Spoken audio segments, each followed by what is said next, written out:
Hi Ami's, 24 മണിക്കൂറും ഈ ഒരു പാട്ട് മാത്രമേ ഇപ്പോൾ ഉള്ളൂ. തെറ്റ് നമ്മുടെ ഭാഗത്താ, അങ്ങനൊന്നും ചിന്തിക്കാൻ കൂടെ പാടില്ലായിരുന്നു. എന്തൊക്കെയായിരുന്നു സ്പോയിലേഴ്സ്. ഒരു ലോഗോ തിരിച്ച് എന്റെ തലതിരിഞ്ഞ്. ഈ ഒരു അവസരത്തിൽ നമ്മളെ തലതിരിച്ചു വിട്ട ജിന്നേട്ടനെ പ്രത്യേകം സ്മരിക്കുന്നു. ഒരു ഹലോ പോയ പോക്കേ, അതും പറഞ്ഞ് കഴിഞ്ഞ ലൈവിൽ നമ്മളെ വളഞ്ഞിട്ട് നോക്കുന്നുണ്ടായിരുന്നു. എന്ത് ചെയ്യാനാ, ഞങ്ങൾക്ക് കൗതുക ലേശം കൂടുതലാണേ. ശരിക്കും കിങ് ഓഫ് സ്പോയിലേഴ്സിന് കൊടുക്കുന്ന എവർ റോളിംഗ് ട്രോഫി ഉണ്ടല്ലോ, അത് ജൂണേട്ടന്റെ അടുത്ത് തന്നെയാണ്. കാരണം ഏറ്റവും കൂടുതൽ ഈ ഒരു ആൽബത്തിന്റെ പേരിൽ സ്പോയിലേഴ്സ് തന്നത് ജൂണേട്ടൻ തന്നെയാണ്. കഥയിൽ പാടി വരുന്നവരാ, അവർ വളരെ കാലം തേടി നടന്നവരാ.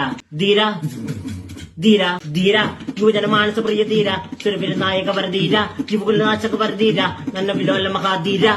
തരുന്നത് സ്പോയിലേഴ്സ് ആണെന്ന് മനസ്സിലാക്കാനുള്ള ബോധം നമുക്കില്ലാണ്ട് പോയി, അത്രേ ഉള്ളൂ.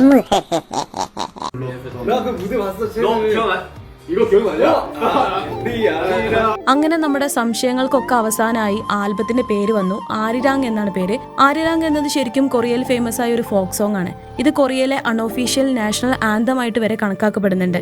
എത്ര വലിയ പ്രതിസന്ധികളെ മറികടന്ന് മുന്നേറാനുള്ള കരുത്ത്, my beloved one, hope, tale of love, separation, the ലോങ്ങിങ് ഫോർ റിയൂണിയൻ എന്നൊക്കെയാണ് ആരിരാങ് കൊണ്ട് അർത്ഥമാക്കുന്നത്.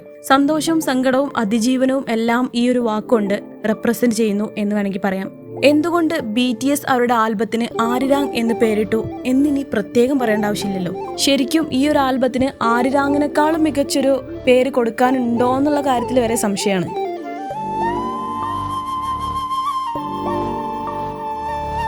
ഇനി നമുക്ക് ഡിസൈനെ കുറിച്ച് സംസാരിക്കാം. നമ്മളെ നട്ടം തിരിയിച്ച ഈ ലോഗോ ഡിസൈൻ ചെയ്ത ആ ടാറ്റു അടിച്ച കരങ്ങൾ നമ്മുടെ കൂക്കിയുടേതാണ്.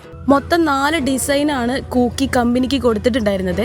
അതിൽ ഈ ഡിസൈനാണ് അവർ സെലക്ട് ചെയ്തത്. എന്തെല്ലാം കഴിവുകളാലേ കുഞ്ഞിരാമേട്ടന്, ഹീ സോ കഴിവേറി. Let's do postmortem of this logo. ഇതിനിങ്ങനെ കീറി മുറിച്ചാൽ റാങ് എന്ന് തന്നെ വായിക്കാൻ പറ്റും. റാങ് എന്നൊക്കെ വളരെ ആർട്ടിസ്റ്റിക് ആയിട്ടാണ് ഡിസൈൻ ചെയ്തിട്ടുള്ളതെന്നൊക്കെ ബോധമുള്ളവരൊക്കെ പറയുന്നുണ്ട്. ശരിക്കും ഈ ലോഗോനെ ഇങ്ങനെ ഒന്ന് ചരിച്ചാൽ ഹേ എന്നാണ് വായിക്കുക. ഈ ഹേ ആണ് ജിന്നേട്ടന്റെ ഹെലോ ആയത്. ഹേ എന്ന് വെച്ചാൽ സൺ എന്നാണ് മീനിങ്. ജിമിൻഷി ആണെങ്കിൽ കുറച്ചു മുമ്പ് ഒരു സൺസെറ്റിന്റെ പിക്ചർ വ്യൂവേഴ്സിൽ പോസ്റ്റ് ചെയ്തിട്ടുണ്ടായിരുന്നു. And look at this. ശരിക്കും ഒരു സൺസെറ്റ് തീമിലാണ് സെറ്റ് ചെയ്തിരിക്കുന്നത്. ശരിക്കും നമ്മൾ പോയത് ഈ ഒരു തിയറിക്ക് പിന്നാലെയാണ്. എന്നാൽ ആ ലോഗോയിൽ തന്നെ ഇത്രയും സിമ്പിൾ ആയിട്ട് ടൈറ്റിൽ കൊടുത്തിട്ടും നമുക്കെന്നല്ല കൊറിയൻ അറിയാവുന്നവർക്ക് പോലും മനസ്സിലായില്ല എന്നതിലാണ് കാര്യം. 14 ട്രാക്കാണ് ഈ ഒരു ആൽബത്തിൽ ഉണ്ടായിരിക്കുക. ഒരെണ്ണം മെയിൻ ട്രാക്ക് ആയിരിക്കും. ആരിരാങ് തന്നെ ആയിരിക്കും മേ ബി. വേറൊരു ഇൻട്രസ്റ്റിംഗ് കാര്യം എന്താന്ന് വെച്ചാൽ ആരിരാങ്ങിന് 7 ലെറ്റേഴ്സ് ആണുള്ളത്.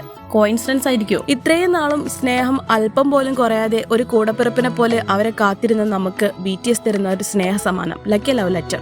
ഇനി അധികം ദൂരം ഇല്ല ആ കാത്തിരിപ്പ് അവസാനിക്കാൻ, അല്ലേ? അപ്പം സ്ട്രീം ചെയ്യാൻ റെഡി ആയിക്കോളൂ. അപ്പൊ അടുത്ത വീഡിയോയിൽ കാണാം. ബൈ.